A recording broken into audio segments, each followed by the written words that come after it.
Тукай миңа иң беренче кеше буларак аның ошо язмышы тәэсир итте шикелле. Чөнки безнең гаиләдә китап уку гадәте бар, әсәрләр уку, китап уку. Әнкәй безгә исемдә калганнарны укыды. Ул вакытта әле без зур түгел. Шул вакытта мин күз яшьләремә булып, әнкәйгә ничек инде шул кадәр кичкенә баласын кешегә калдырып, кияүгә киткән дигән сорау бирдем.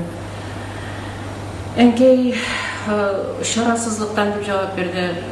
Чынлап та ахырдан да инде мин аны яши дә белдем.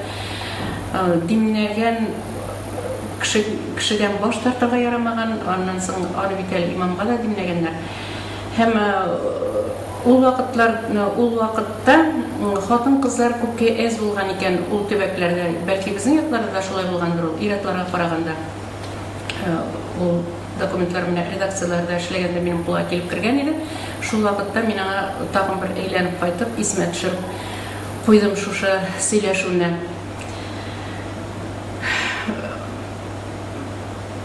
Менә аннан соң инде без Габдулла Тукайның бала белән күбәләк, аны гына да түгел, шигырьләрен укыйдык сәхнәдән.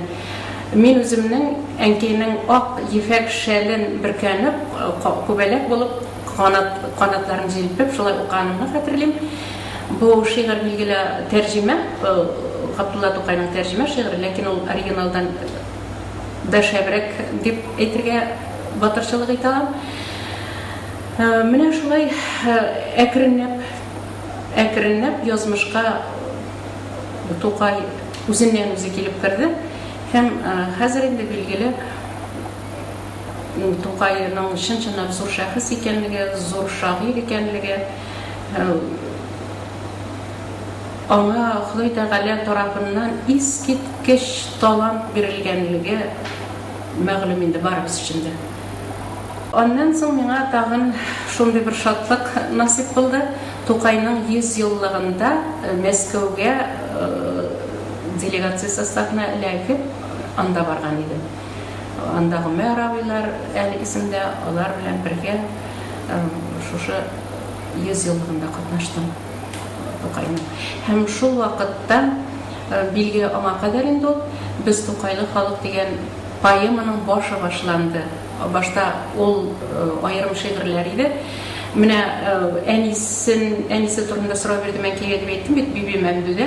Аңа багышлап мин шигырь яздым һәм ул шигырьдә менә шул шарасызлык китереп кысканлыгы минем кирип тә китте инде шул юллар бу шигырьдә искә алына. Менә шулай башта әнисенә багышлап, аннан үзенә багышлап аерым шигырьләр туды, аннан инде ул поэмага әйләнде.